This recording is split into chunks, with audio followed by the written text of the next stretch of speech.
Hi everyone, how are we tonight? Welcome to my home kitchen. My name is Matt Britt and I am an assistant professor and chef at Johnson Wales University here on the Providence campus.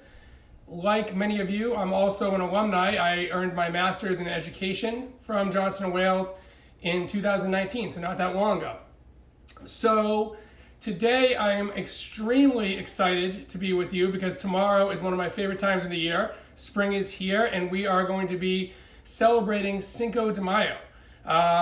So our menu today is 3 dishes that are guaranteed to really deliver for your Cinco de Mayo celebration, and we're going to get right to it. The 3 dishes we're going to make some crab and shrimp nachos, so an upscale version of the classic bar favorite. We're going to make some really solid and simple guacamole that won't disappoint. And we're also going to make some fresh margaritas because, you know, margaritas go perfectly with everything that we're doing tonight, and you can always use a good libation. So throughout this process, I'm going to try and take questions from you guys as we go, but I'm flying solo here.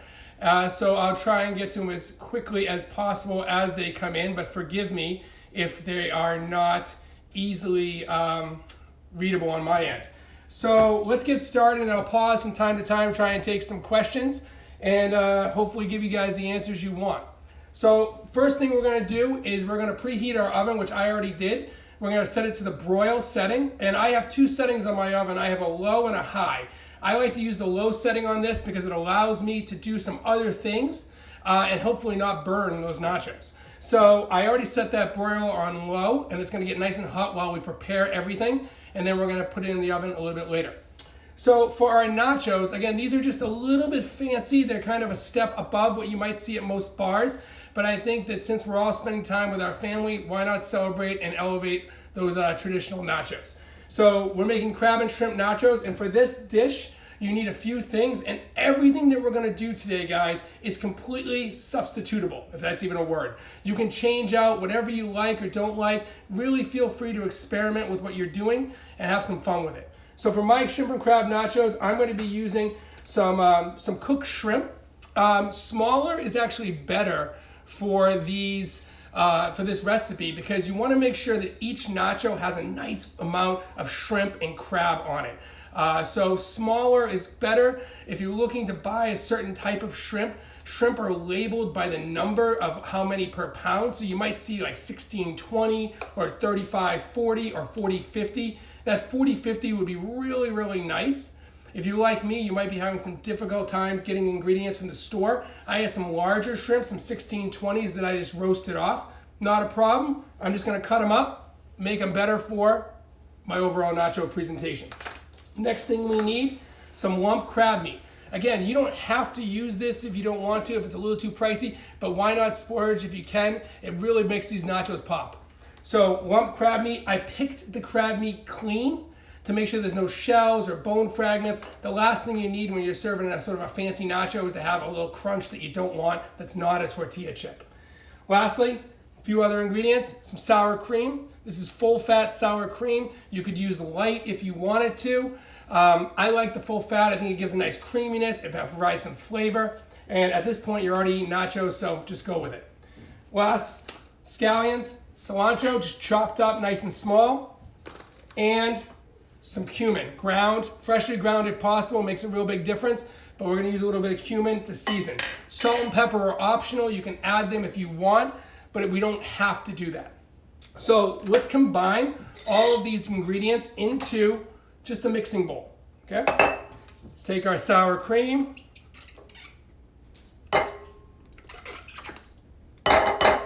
Try and get everything from the edges. You don't wanna waste anything these days.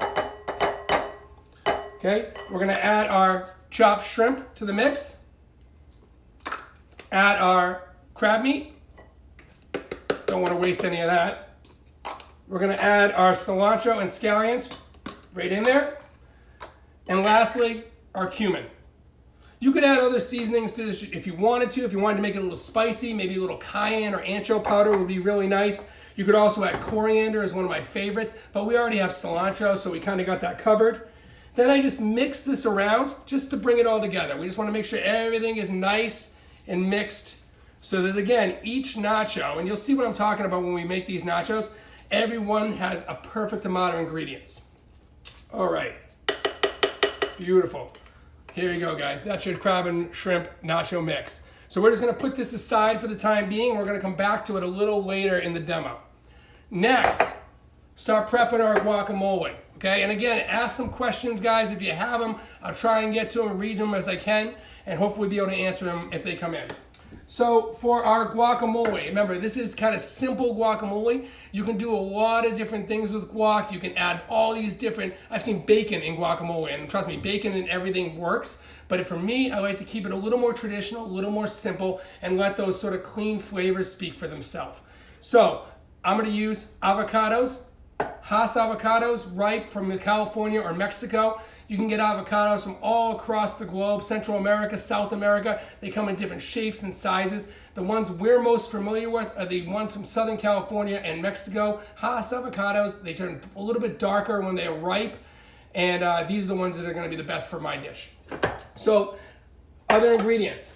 Chopped jalapenos. You could use any chili you want, a serrano chili, poblano chili. If you wanted to make it really spicy, throw a Scotch bonnet or a habanero in there.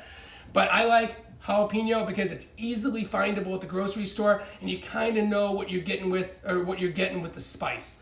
So, on the chilies, I just chopped these up ahead of time. I took the seeds out of half of them, and I left half the seeds in.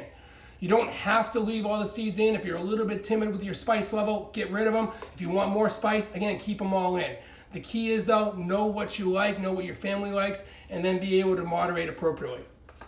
I have some chopped white onion. Again, I haven't done any of these knife cuts in the demo. I'm trying to kind of move this along. Just chop the onion, guys. If it's perfectly diced or a little bit rough, it's not going to matter. Diced tomato. Again, tomatoes aren't really in season right now, but there are some amazing varieties available, through like greenhouses. It might not deliver as much on the flavor, but you'll at least get the ripeness and the color that you want, so it's better than nothing. Chopped cilantro. Okay, I know a lot of people out there don't love cilantro. They think it maybe gives a soapy taste to their mouth. If you don't like cilantro, guess what? Leave it out. Doesn't matter. This is all your personal preference. I love cilantro, like love it. So by all means, I go heavy on it. But if you want to get rid of it, don't worry about it. It's not going to make that big of a deal, I promise. Lime juice. This is where I have to be a little bit picky, guys. Fresh squeezed. Don't buy any of that garbage that comes in the little jar in the bottle. Who knows when that was squeezed, whether it was frozen, how old it is. Fresh squeeze makes all the difference. When you're squeezing a lime, okay, and this is a good tip, you can buy one of my favorite tools here. This is a lime squeezer. You just cut the lime in half, you put it in there, squeeze out the juice. It works great, especially when you have ones like they have lemons and orange ones of these. That catches all the seeds for you. It's beautiful. If you don't have one of these and you want to go a little bit old school, I guess, you can use a pair of tongs. Just put a lime in between the tongs after you cut it, squeeze it, and you get all the juice. You get so much force out of these pair of tongs. So this is a great tip. So, avocados. Let's go back to these real fast. I've prepared 2 avocados. I'm going to add 2 more to the mix, okay? So, how do we know when avocados are fresh, okay, or ripe, rather? I see a lot of people in the grocery store, they're squeezing avocados like they're really going crazy on it. All that's doing is hurting the flesh of the avocado, and it's going to bruise the flesh of the fruit. So my tip, take your fingers like this, put your avocado right here and here, give a small squeeze. Okay, if you feel a little give, you're probably good to go. You want to leave these on the counter for a day or 2 just to let them get perfect. That's all good as well. So we determine our avocados are fresh and ripe by squeezing the top and the bottom. Get a little give. Now removing the fruit from the pit and the skin. I have a chef knife right here. Be very careful, guys. I'm going to use my knife, cut down till I hit the pit, and then cut around, being very careful with this knife. And do that one more time. Cut down. All the way. Be very careful. Put the knife down for 1 second. Twist the avocado. Pop it open. And there you go, guys. Next, one more. Right open. Now, to remove the pit, take your knife very carefully as well. Just put a little nudge. Twist it. and then just kind of lock it in a bowl. One more time.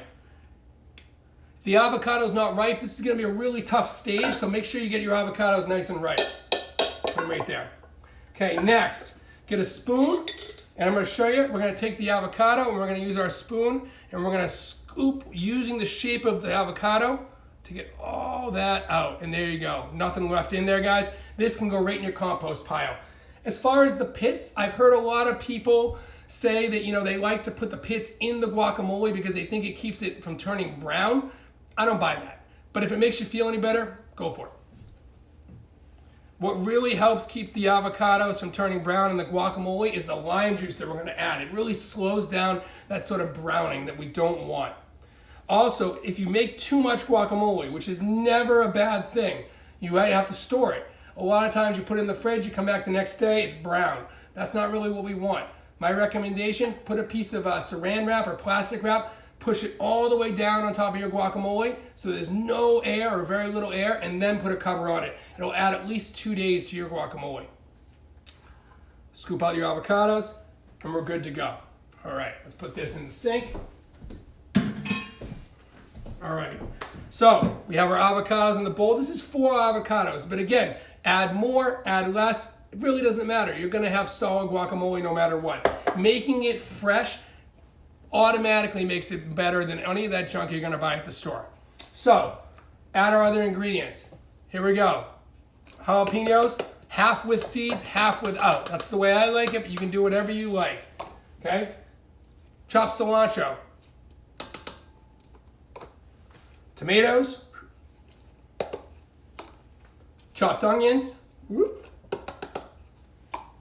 Lime juice. Okay, now I haven't been listing a lot of ingredients. We can run through this. It's probably a 1/4 cup of onions, 1/4 cup of tomatoes. But again, I'm not in your house. I don't know exactly how much onion you like, how much tomato you like. Have fun with this. Play around with it. What's the worst that's going to happen? You make guacamole again, and it's going to be just as good the next time, if not better, because you'll like it more. Lime juice. Okay, don't add too much lime juice. This is about a little less than 1/4 cup, 2 limes. That for 4 avocados, I think that's a really good amount to start with. Add that right in there. And now, the one ingredient I didn't talk about, but it is super important. Now, avocados have so much flavor. They're beautiful. They're creamy. They're beautiful color. They're great for you nutritionally.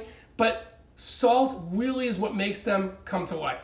So when you're doing this, I like to add 2 nice pinches of salt. Okay. Now, to mash this up, you can use a whisk, you can use a spoon. I like to turn to my trusty potato masher. That way I use it for more than just one thing. And I'm going to mash these avocados very gently so that I don't really just destroy all the ingredients that are in there.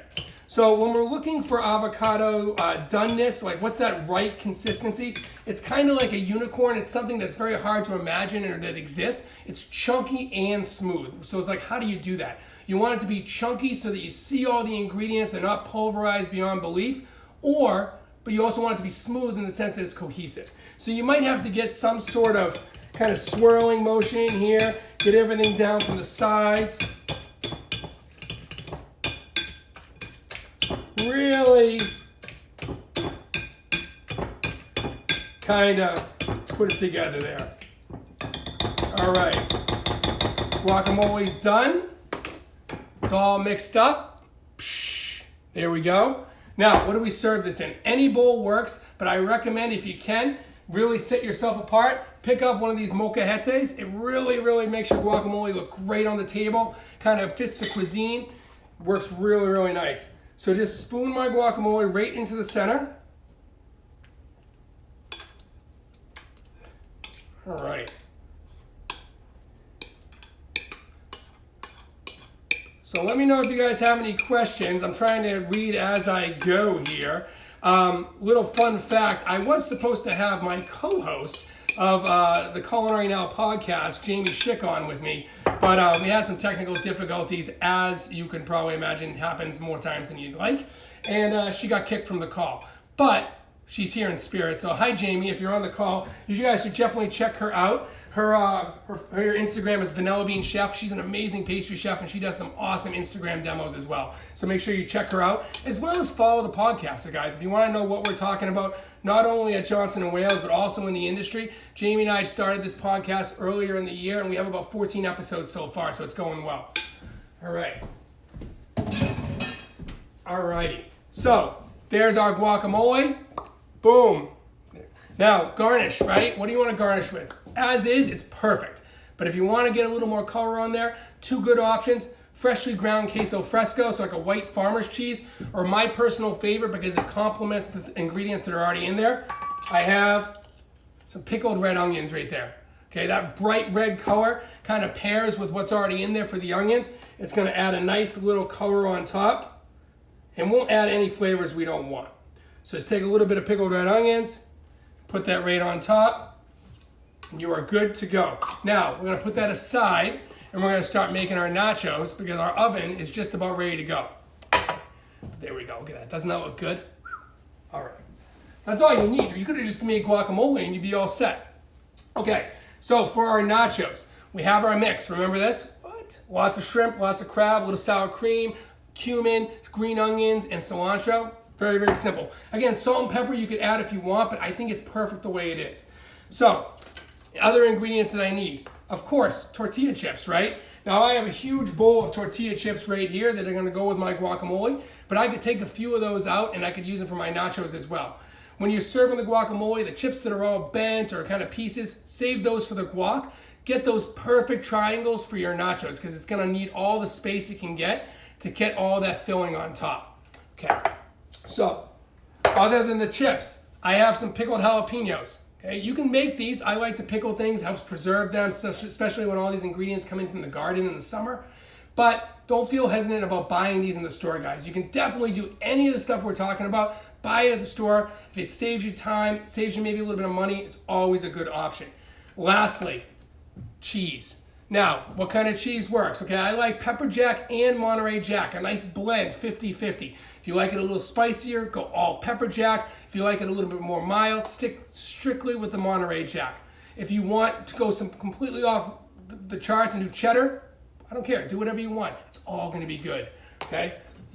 Put this knife over here. Okay, so I have a baking sheet right here, little cookie tray. I'm gonna take my chips. Now the mix that we made, this is good for about, I don't know, maybe 2 dozen nachos. I'm gonna make 5 just for the point of this demo, but by all means, feel free to make a second batch.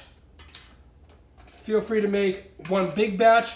One thing that you're gonna see when we make these nachos is all the nachos are kind of left separate on the tray, right? So this is not what you would see at maybe a typical bar or pub where all the nachos are piled on top of each other. I love those nachos. That grind time, that's the best in the world. These are a little bit more refined. There's something that maybe you could put on an appetizer menu, on a bar menu.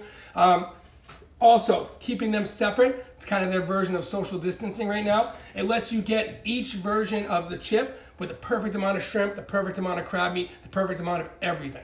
So, okay, get a spoon. I'm gonna take my mix, and then very carefully, guys, just to make sure I get everything on there, I'm gonna carefully lay our spoon, a good heaping amount of filling on each chip. Okay.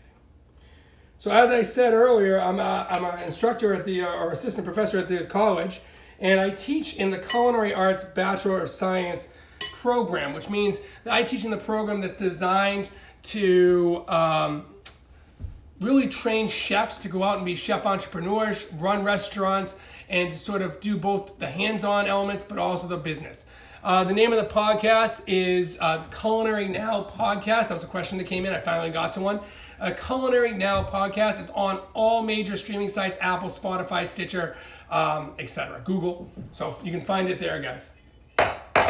We actually just recorded an episode today with Scott Guerin from Modernist Pantry. So if you're into sort of the technical molecular stuff, it's an awesome interview. So stay tuned for that. So beautiful nachos, social distancing on the tray. I have my shredded cheese. Okay. Kind of just pile that on, push it down just a little bit. a little bit falls off the side, not the end of the world.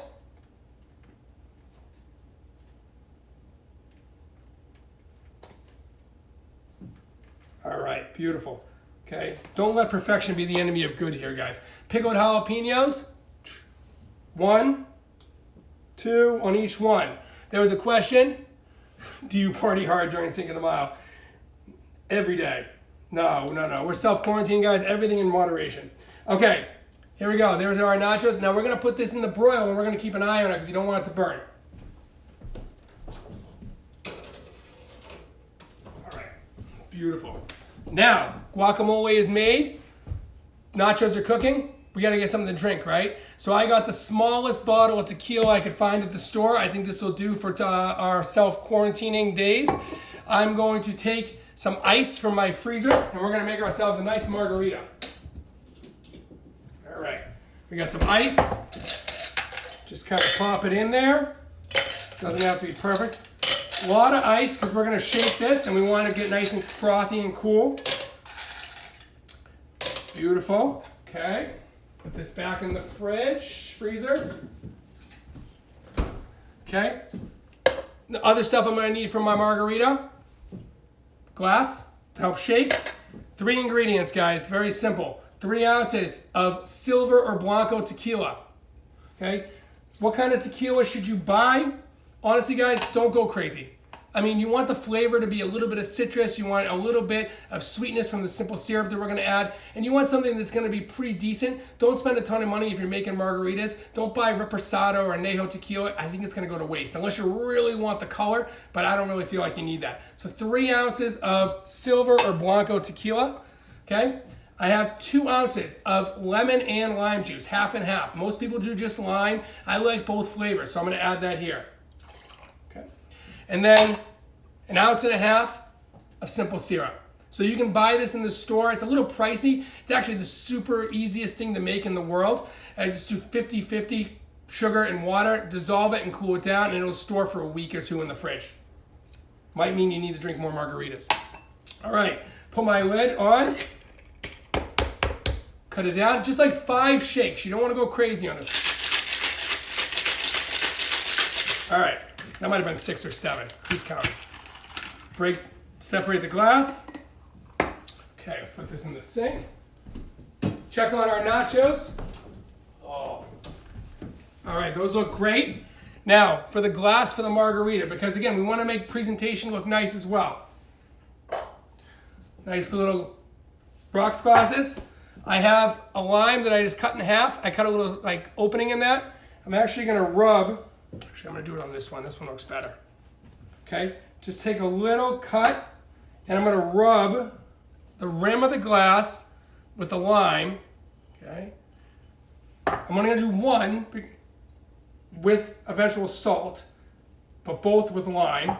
Okay, take the glass and then dip it in a little container of just kosher salt.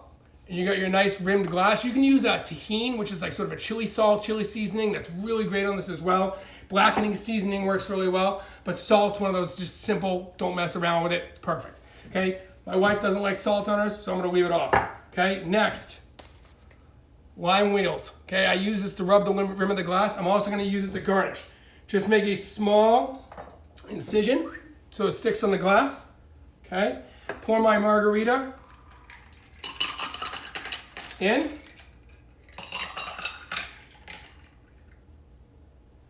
All right. Garnish. Oops. With the lime. Put this here. Put this over here. All right. We're getting ready to go plate our nachos, so let's go. All right. Just to make sure. Look at this, guys. How does that look? That looks pretty delicious, right? All right, so grab our nachos from the oven.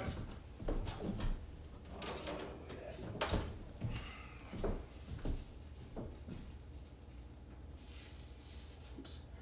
One of my jalapenos fell off. There you go, guys. Look at those. Golden brown. Not too dark on the top. You don't need to make them perfectly golden brown, guys. Just a light coloring is perfect. Grab a nice plate. I'm going to use this little wooden board right here. Okay? And I have some tongs. It's going to help me not burn my hand. Put the nachos on. Oops, get that jalapeno back up here.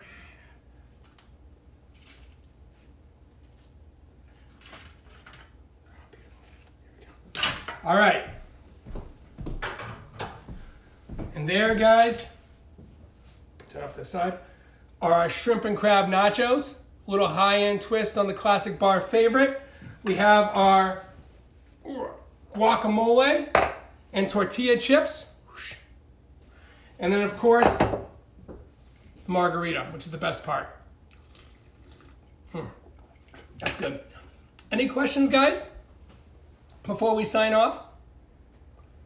All right. Well, I'm going to enjoy this guacamole, nachos, and margarita.